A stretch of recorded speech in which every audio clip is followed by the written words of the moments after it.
10월 19일 월요일 하나님께서 주시는 말씀입니다.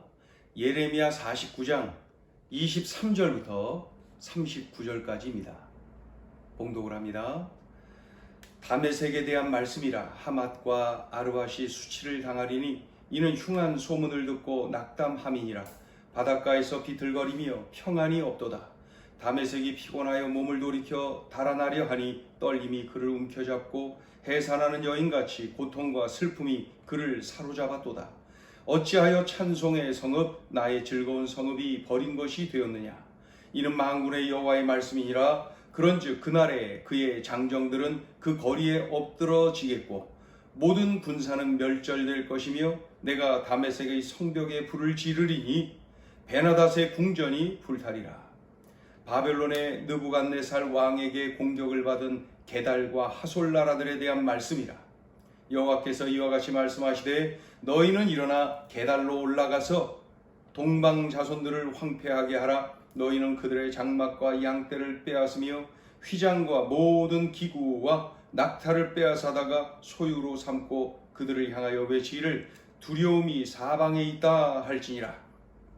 여호와의 말씀이니라. 하솔 주민아 도망하라. 멀리 가서 깊은 곳에 살라. 이는 바벨론의 느부갓네살 왕이 너를 칠 모략과 너를 칠 계책을 세웠음이라. 여호와의 말씀이니라. 너는 일어나 고요하고도 평안히 사는 백성 곧 성문이나 문빗장이 없이 홀로 사는 국민을 치라. 그들의 낙타들은 노략물이 되겠고 그들의 많은 가축은 탈취를 당할 것이라. 내가 그 살적을 깎는 자들을 사면에 흩고 그 재난을 여러 곳에서 오게 하리라. 여호와의 말씀이니라. 하솔은 큰 뱀의 거처가 되어 영원히 황폐하리니 거기 사는 사람이나 그 가운데에 머물러 사는 사람이 아무도 없게 되리라 하시니라. 유다왕 시드기야가 즉위한 지 오래지 아니하여서 엘람에 대한 여호와의 말씀이 선지자 예레미야에게 임하여 이르시되 만군의 여호와가 이같이 말하노라. 보라, 내가 엘람의 힘에 으뜸가는 활을 꺾을 것이요 하늘의 사방에서부터 사방 바람을 엘람에 오게 하여 그들을 사방으로 흩으리니 엘람에서 쫓겨난 자가 가지 않는 나라가 없으리라. 여호와의 말씀이니라. 내가 엘람으로 그의 원수의 앞 그의 생명을 노리는 자의 앞에서 놀라게 할 것이며 내가 재앙 곧 나의 진노를 그들 위에 내릴 것이며 내가 또 그 뒤로 칼을 보내어 그들을 멸망시키리라. 내가 나의 보좌를 엘람에 주고 왕과 고관들을 그곳에서 멸하리라. 여호와의 말씀이니라. 그러나 말일에 이르러 내가 엘람의 포로를 돌아가게 하리라. 여호와의 말씀이니라. 아멘.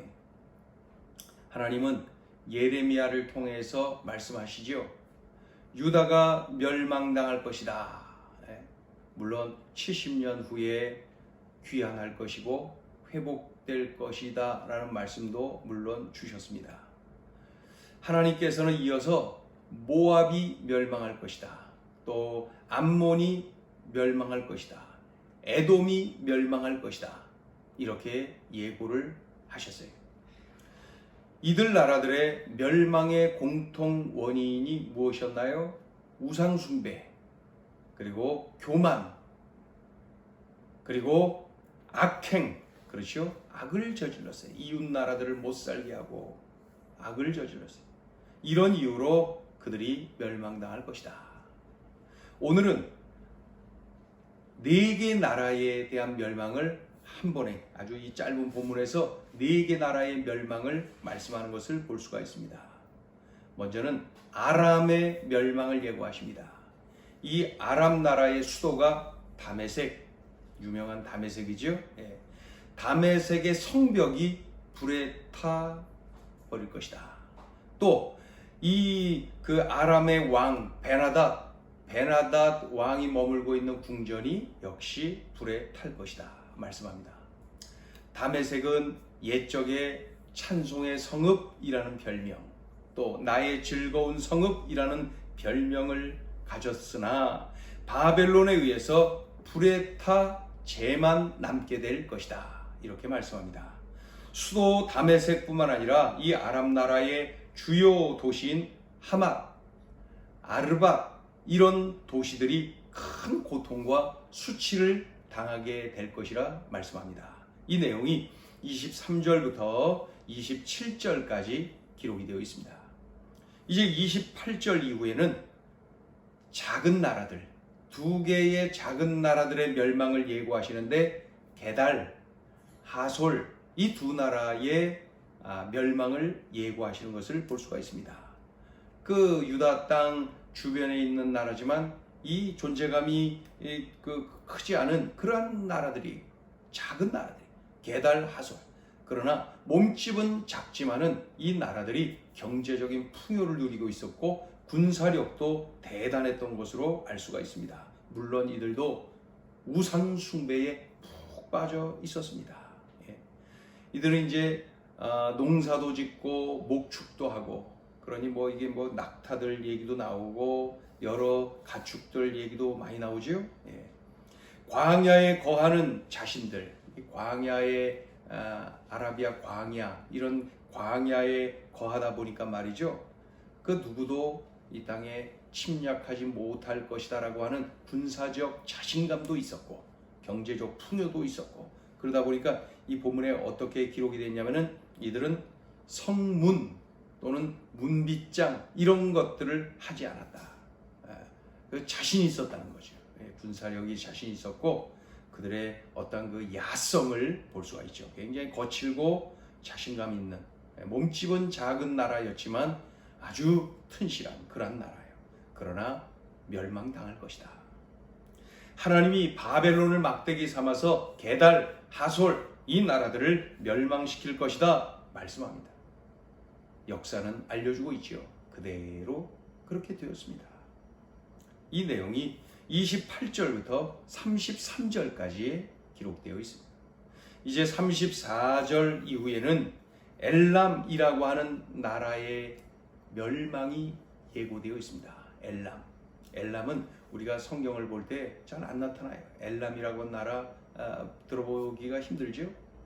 왜냐하면 엘람은 그 가나안 땅 오른쪽으로 한참 가서 바벨론 저쪽에 있는 그러한 나라예요. 엘람. 그러니까 이 이스라엘 땅, 이 유다 땅, 이 가나안 땅 주변에 있는 나라가 아닙니다. 엘람. 그런데 하나님께서는 이 엘람의 멸망까지도 오늘 기록하고 말씀하시는 것을 볼 수가 있어요. 이 엘람은 군사력이 역시 아주 강했습니다. 아주 강했습니다. 그러나 이러한 그 강한 나라 엘람도 멸망당할 것이다 말씀합니다. 그런데 이 엘람의 멸망을 말씀하시면서 끝에 뭐라고 그러시냐면은 엘람의 포로들이 돌아오게 될 것이다. 하나님께서 엘람은 포로들이 돌아오게 되는 그러한 약속을 하시는 것을 볼 수가 있습니다. 오늘 이렇게 아람, 게솔, 게달, 하솔 그리고 엘람 이 네 나라의 멸망에 대한 예고 오늘 하시는 것을 보지요. 자, 오늘 주시는 메시지입니다. 첫째, 하나님을 왕으로, 주님으로, 아버지로 모시라. 하나님께서 바벨론을 막대기 삼아서 치시는 이 나라들의 공통점, 그 공통점들 중에 가장 대표적인 게 뭐였어요? 다 아시는 대로 우상숭배. 자기들이 만든 우상을 왕으로 모시는 거예요. 자기들이 만든 그 우상을 주인으로 모시는 거예요. 이게 얼마나 어리석습니까? 결국 그로 인하여 멸망당하지요. 우리는 하나님만을 왕이요, 주님이요, 아버지요, 당연히 그렇게 명심하고 모셔야 되는 것이죠. 그 하나님께서 그 나의 왕이시고 주인님이시고 그리고 아버지이신 하나님께서 나를 통치하시고 나를 보호하시고 인도해 주십니다. 나를 사랑하시고 나와 늘 함께 하십니다. 그러면 됐지요. 그러면 된 것 아닙니까? 오늘 이 말씀을 보면서 한번 내 삶에 적용해 보세요. 나는 혹시 물질이 내 삶의 왕 노릇하는 거 아닌가? 물질이 내 삶의 주인 노릇하는 것 아닌가? 나의 주인이 물질은 아닌가? 권력, 어떤 명예, 인기, 이 세상 사람들이 좋아하는 이런 것들이 내 삶의 왕 노릇하고 주인 노릇하고 아버지 노릇하는 것은 아닌지, 오늘 이 말씀을 내 삶에 적용해야 됩니다. 그리고 명심해야 됩니다. 하나님만을 왕이요 주님이요 아버지로 모시라. 하나님 외에 다른 무엇인가가 내 인생의 왕 노릇, 주인 노릇, 아버지 노릇 하는 것은 아닙니까? 오늘 이 말씀을 삶에 잘 적용해 보세요. 자, 둘째 주시는 메시지입니다. 하나님 없는 성공은 이슬과 같다. 유다, 모압, 에돔, 또 암몬, 그리고 오늘 소개된 나라들 아람, 게달, 하솔, 엘람, 이들 나라들의 공통점은 나름 성공한 나라들이라는 거예요. 정치적으로 안정돼 있죠. 군사력이 대단들했습니다. 그리고 경제적으로 풍요로웠습니다. 성공한 나라들이에요. 든든한 나라예요. 튼실한 나라들이에요. 그러나 하나님께서 막대기를 들어 치시니까 그들이 자랑하던 것들이 아침 이슬같이 다 사라져버렸어요. 삽시간에 사라져버렸어요. 명심해야 됩니다. 하나님 없는 성공은 아침 이슬과 같다. 그래서 이 사실을 잘 알고 있었던 사람이 바로 다윗입니다. 다윗은 왕이, 장수요, 싸웠다면 이겨. 그리고 탁월한 문학가요, 탁월한 음악가요, 탁월한 재력가요, 다 가진 사람이 다윗 아닙니까? 그런데 그가 하나님 앞에 고백합니다. 여호와는 나의 목자시니 내가 부족함이 없으리로다.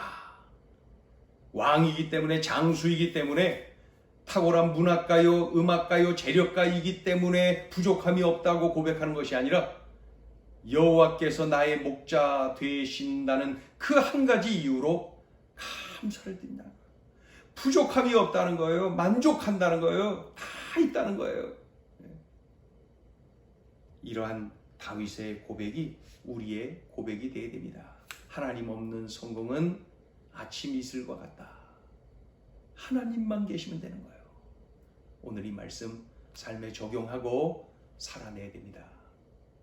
우리가 하나님 아닌 다른 무언가를 그 주인으로 모시고 그냥 왕 노릇하게 놔두고 그리고 내가 그냥 휘둘리고 그런 인생 지금 살고 있는 것은 아닌지, 그렇다면 나의 삶이 아람이, 나의 삶이 바로 이 게달이고 하솔이고 엘람이고 그렇게 되는 것입니다. 그저 이거 역사를 보는 거 듣는 걸로 그치는 것이 아니라 나의 삶에 적용을 하세요. 하나님 없는 인생은 아침 이슬과 같다. 명심해야 되겠습니다. 기도합니다. 하나님을 왕으로, 주인님으로, 아버지로 모시라 말씀하시니 명심하고 그렇게 살아야 되겠습니다. 하나님 아버지, 하나님 없는 성공은 아침 이슬과 같은데 행여나 세상의 좋은 것들, 세상 것들 의지하며 그것들을 참으로 하나님으로 모시고 있는 것은 아닌지 명심하여서 하나님 대신 다른 것들을 의지하는 어리석음을 범치 않도록 은혜를 베풀어 주시옵소서. 다윗처럼 여호와 하나님께서 나의 목자 되신다는 그 이유 한 가지로 나는 만족합니다. 나는 풍요롭습니다. 나는 감격하고 감사합니다. 하나님, 이런 삶을 살게 하여 주옵소서. 하나님, 철저히 하나님 중심으로 하나님 의지하며 하나님께 집중하며 살아가게 하여 주옵소서.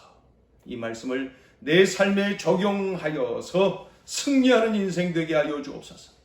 예수님의 이름으로 기도 올리옵나이다. 아멘.